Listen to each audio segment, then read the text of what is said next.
Good afternoon. My name is Catherine Bassett, and I'm an educator in New Jersey.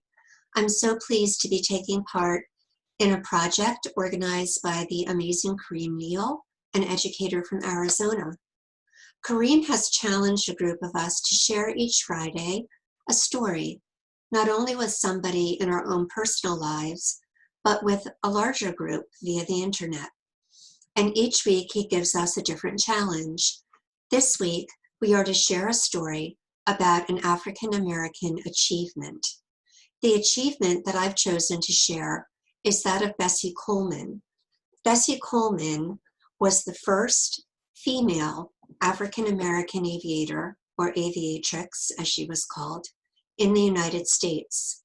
Bessie was born in Texas in 1892, and she died at the age of 34 in a crash of her beloved plane in 1926. But before she died and after she died, Bessie paved the way for other female and other African American aviatrixes and aviators to take to the skies.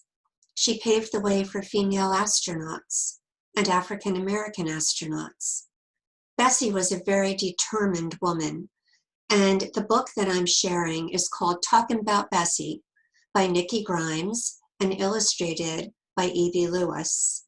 This is a book of fiction, but it's based on the life of a real person.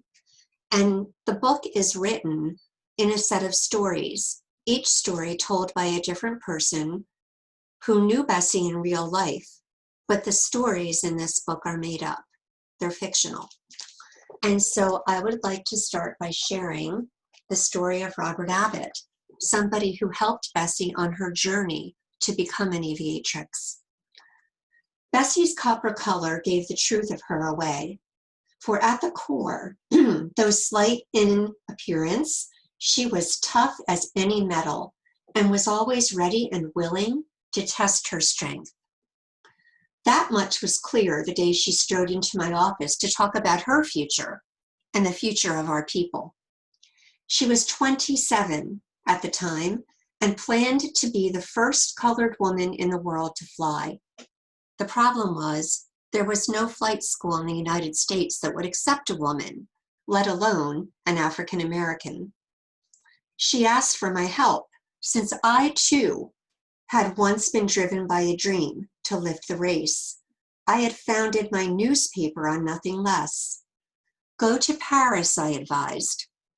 French flyers are the best, and they'll teach anyone. In French, of course. Bessie didn't even blink. She enrolled in a language school on Michigan Avenue. She worked in a chili parlor to save money for her tuition. I helped her buy passage on a ship sailing to Paris, and I promised that my newspaper would promote her cause and record her success once she returned with pilot's license in hand. It was 1920, and Bessie was news. As a publisher, I considered her a wise investment. When Bessie boarded the steamer that icy November day, she became a front page story in the making. So Bessie went to France, and she enrolled in aviator school, and she learned to fly. And then she returned home.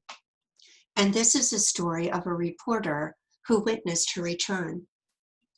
It was a crisp autumn day when this reporter and others gathered at the New York docks to greet the ship from France and the world's first colored aviatrix who was on board. This lovely lady had traded in a blouse and skirt for a French-cut pilot's uniform and had ordered a plane. Miss Coleman, I understand, gave exhibition flights in Europe. They applauded me wildly in Berlin for my daredevil skills, she said, in Munich too. A reporter I knew from the Chicago Herald offered to report her story, provided that she would agree to pass as white. Bessie's only reply to his offer was laughter. In this reporter's humble opinion, the Herald was the loser, for Bessie was a spellbinder. She spoke with eyes and hands and sweeping gestures. She drew pictures in the air and made the listener believe that he was right there in her story. Bessie Coleman, aviatrix, could easily have been a great actress on the stage. Bessie went on to fly and demonstrate her daredevil skills throughout the United States in many shows. She crashed, she healed, she flew again. And then finally, as I mentioned, at the age of 34, she crashed one final time and did not recover. But Bessie paved the way for so many others, and I'm so proud to share her story. Thank you, Kareem, for this opportunity, and happy Juneteenth.